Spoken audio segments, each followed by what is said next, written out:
les archéologues, les scientifiques, ils appellent ça un tel. Un tel, ça veut dire quoi un tel? Un tel, c'est une montagne artificielle, c'est pas une vraie montagne. Ce que vous voyez là, cette colline, elle s'est formée à cause des guerres. Il y a eu une première ville qui a été construite, il y a eu une guerre. Et là, il y a eu des ruines. On a reconstruit par-dessus. Une deuxième guerre, une troisième guerre, une 10e guerre, une 15e guerre. Il y a eu 20 guerres.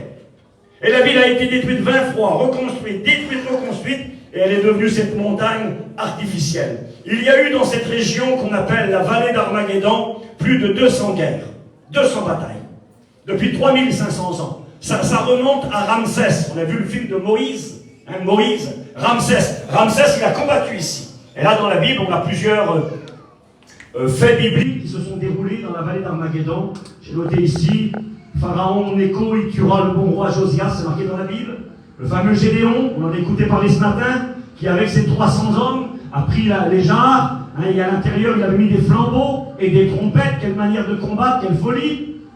Et quand ils ont joué de la trompette et cassé les cruches, allumé les lumières, les 300 vaillants soldats de Gédéon, il est écrit que les armées se sont tirées l'épée l'un contre l'autre et ils sont morts ici, dans la vallée de Megiddo. C'est des faits bibliques. Jaël, cette femme qui, avec Déborah, a combattu avec un homme qui s'appelait Barak, c'est marqué dans la Bible, contre les Madianites. Elle y mettra à mort Sisera, le roi Saül y tombera. Et puis en dehors de la Bible, Napoléon a combattu là, les croisés. Et la dernière guerre qu'il y a eu dans cet endroit, c'était en 1917, la fin de la Première Guerre mondiale, les Turcs ottomans ont perdu ici l'Empire ottoman contre les Alliés, contre les Anglais, contre les Français. Ils ont perdu ici. C'est un endroit, ça, où les gens se sont fait la guerre, écoutez-moi, tout le temps. Vous savez pourquoi? Parce qu'en Israël, c'est l'un des seuls endroits où tu peux te déplacer, où la route est plate. On appelait ça chez les Romains la Via Maris, la voie de la mer. Il y a des montagnes partout en Israël, tu ne peux pas te déplacer. Pour faire 10 km, il faut des heures. Mais ici, c'est le seul endroit où sur 60 km, ça fait une grande étendue, 25 km de large, tu peux te déplacer. Tu pars du mont Carmel là-bas, de Haïfa, et tu descends et tu prends direction Jérusalem. C'est à 90 km de Jérusalem. Je ne sais pas si ça vous intéresse. Ici, vous avez la ville de Megiddo, Armageddon, avec la vallée derrière, et l'autre côté là-bas derrière, vous avez Nazareth. Et Jésus a passé toute sa vie à Nazareth. Nazareth, on a voulu un jour tuer Jésus, vous savez, c'est écrit, hein, ils ont voulu le précipiter du sommet de la montagne où la ville était construite. J'y suis allé quelques fois aussi. Eh bien, la vallée qui est en bas de la ville de Nazareth, c'est Armageddon. Jésus a passé toute sa vie à côté d'Armageddon. On a voulu le tuer là. Et c'est lui qui, à la fin des temps, reviendra ici punir ses ennemis. Jésus a grandi tout proche de Nazareth. Alors, j'ai marqué ici quelques affaires, quelques explications. Donc, je vous les partage, je vous essaie de vous donner une notion. J'ai marqué cette vallée par les conflits et guerres et la grande quantité de sang qui a coulé au travers des siècles par de multiples nations est devenu le symbole choisi par Dieu pour le jugement de la fin des temps. Alors ici j'ai quelques photos, je vous les montre, de la vallée d'Armageddon. Ici vous êtes dans la ville de Megiddo, donc qui veut dire la montagne du rassemblement des troupes derrière la vallée. Je vous montre quelques photos de la vallée d'Armageddon. Ici c'est toujours la ville. Là c'était pour vous donner une idée. Avec ça, regardez, vous voyez, ici vous avez le pays d'Israël. Jérusalem est là. Quand vous arrivez en avion en Israël, vous arrivez ici, à Tel Aviv. Ici, Tel Aviv, Jopé. Gaza, c'est ça. C'est là aujourd'hui, c'est eux qui sont en guerre contre Israël. Le petit bout de terre qui est ici. Là vous avez Jérusalem. Ici, vous avez le Jourdain qui descend. Là, vous avez la mer Morte. Ici, vous avez le lac de Galilée. Ici, vous avez la vallée d'Armageddon avec Nazareth à côté. J'ai une autre photo juste à côté. Normalement, vous voyez, cette vallée, elle part d'ici. Là, vous avez Haïfa ou le mont Carmel, et vous descendez jusqu'ici. Ça, c'est la fameuse vallée d'Armageddon. Elle fait 60 km de long, 25 km de large, juste à côté du lac de Galilée et juste à côté de Nazareth, où Jésus a grandi. Donc, ça vous donne une petite idée, maintenant, de ce que représente cette vallée. Et tout autour, il y a des montagnes, et le but, c'est de descendre jusqu'à Jérusalem, qui est ici, en bas. Donc, j'avance avec vous. Ici, c'est les photos de la vallée d'Armageddon, vous voyez, ici. Là, c'est à l'époque où on retourne la terre pour la cultiver. C'est une terre qui est très fertile. Vous voyez, ici, c'est ouvert. Alors, on a regardé avec les frères. Là. Derrière, là-bas, vous avez le mont Tabor. Certains pensent que c'est ici que Jésus a été transfiguré sur la grande montagne. Ce n'est pas une certitude, mais on y pense. Quand on va là-bas avec les frères et sœurs en voyage, on visite la montagne du mont Tabor. Et cette grande vallée du Jourdain, où la Bible enseigne qu'il y aura la dernière grande guerre qui sera la dernière révolte contre Dieu. Voilà, vous avez toujours la vallée du Jourdain. Ça, c'est quelque chose que je vais vous montrer juste après. Donc on en reste là pour l'instant. Voilà, que Dieu soit béni et glorifié. J'ai jamais fait ça avec ça. Donc je crois que c'est un moyen de mieux comprendre. On a vu des photos de la vallée. On comprend un peu mieux c'est quoi Armageddon. C'est une ville. On comprend que c'est un endroit où il y a eu 200 guerres. On comprend que c'est un endroit où beaucoup de sang a coulé. Et c'est un endroit où même dans la Bible, il y a beaucoup d'hommes ont laissé leur vie. Et cette vallée, qui est devenue le symbole des jugements derniers. Aujourd'hui, quand les politiciens parlent d'Armageddon, ils parlent de fin du monde, ils parlent de guerre nucléaire. Eh bien, on va voir ensemble ce soir qu'en réalité, il n'y aura pas de guerre nucléaire à Armageddon. Armageddon, c'est une guerre mondiale des nations, écoutez-moi bien, mais contre Dieu. Une guerre contre Dieu. Je vous ai dit qu'après l'enlèvement, pas longtemps après, si l'Église part ce soir, demain, dans 15 jours, dans un mois, il y aura une guerre mondiale. Il y aura un gouvernement mondial, une guerre mondiale, un temps d'épidémie et de famine, 2 milliards de morts. C'est dans 15 jours, dans 6 mois, dans 3 mois, si l'Église part ce soir, ça arrive devant nous. Il y a de cela quelques mois en arrière, un grand dirigeant de Russie disait « Les cavaliers de l'Apocalypse sont en route et ils arrivent ». Et les 4 cavaliers de l'Apocalypse, au départ, ceux qui vont se rassembler ici, vont se rassembler pour faire la guerre à Dieu. Faire la guerre à Dieu. Comment faire la guerre à Dieu? On va prendre des fusées puis les jeter dans le ciel. Comment faire la guerre à Dieu?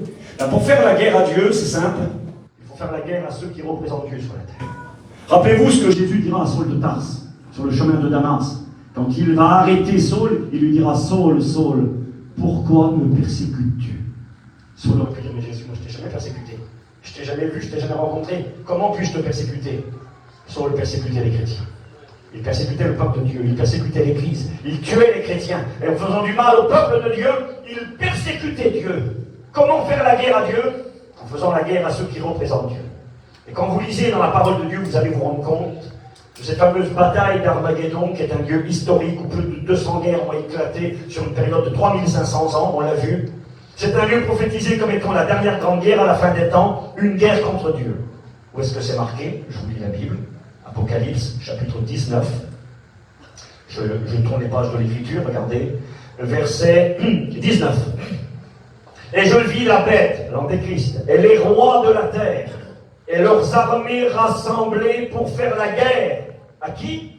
À celui qui était assis sur le cheval et à son armée. La bête fut prise, l'Antéchrist sera pris ici. Et avec elle le faux prophète qui avait fait devant elle des prodiges, par lesquels il avait séduit ceux qui avaient pris la marque de la bête et adoré son image.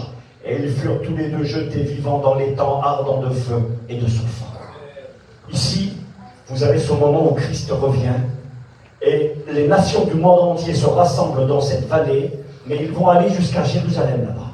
Ils veulent attaquer Dieu, ils veulent attaquer et faire la guerre à Christ. Celui qui est monté sur le cheval, c'est marqué juste au-dessus. C'est marqué juste au-dessus quand vous lisez la Bible. Apocalypse 19, verset 11. Puis je vis le ciel ouvert, et voici parmi un cheval blanc. Celui qui le montait s'appelle fidèle et véritable. Il juge et combat avec justice. Ses yeux sont comme des flammes de feu. Sur sa tête, il y a plusieurs diadèmes, avec un nom écrit que personne ne connaît. Il était revêtu d'un vêtement teint de sang. Son nom, la parole de Dieu. Les armées qui sont dans le ciel le suivaient. On voit quelqu'un qui vient monter sur un cheval de guerre avec des vêtements teints de sang, accompagné d'une armée qui porte des vêtements qui sont du fin lin blanc pur. Mais qui sont ces gens?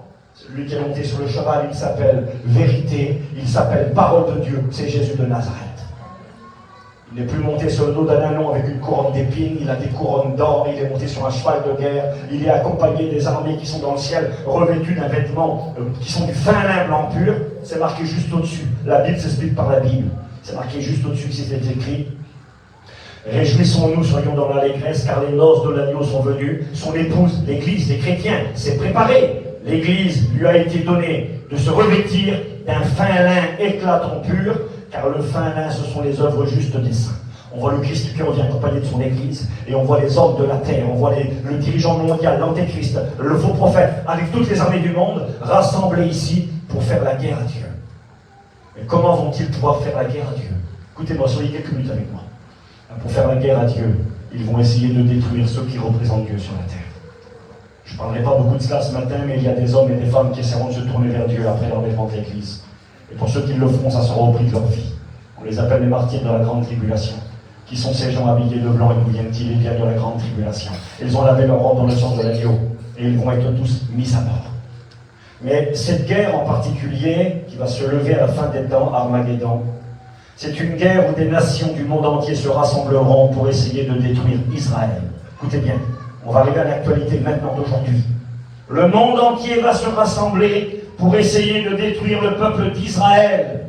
Ce peuple d'Israël qui représente Dieu. Et je ne dis pas que tout ce que fait Israël est bien. Aujourd'hui, Israël, malheureusement, est mis à l'écart pour un temps, en tant que nation. Mais il est écrit dans Romains chapitre 11 que le jour vient où tout Israël sera sauvé et tous les Juifs se convertiront à Jésus le Messie. Ils tourneront les regards vers celui qu'ils ont percé. Ils pleureront sur lui comme on pleure sur un fils unique. Et chaque famille d'Israël confessera que Jésus est le Seigneur. C'est marqué, regardez, Zacharie 12, verset 2. Voici, je ferai de Jérusalem une coupe d'étourdissement pour tous les peuples alentours. Quelque chose qui fait tourner la tête aux gens, qui fait faire des choses fous. Et aussi pour Juda. En ce jour-là, je ferai de Jérusalem une pierre pesante pour tous les peuples. Écoutez bien, pour tous les peuples. Tous ceux qui la soulèveront seront meurtris, et toutes les nations de la terre, c'est marqué,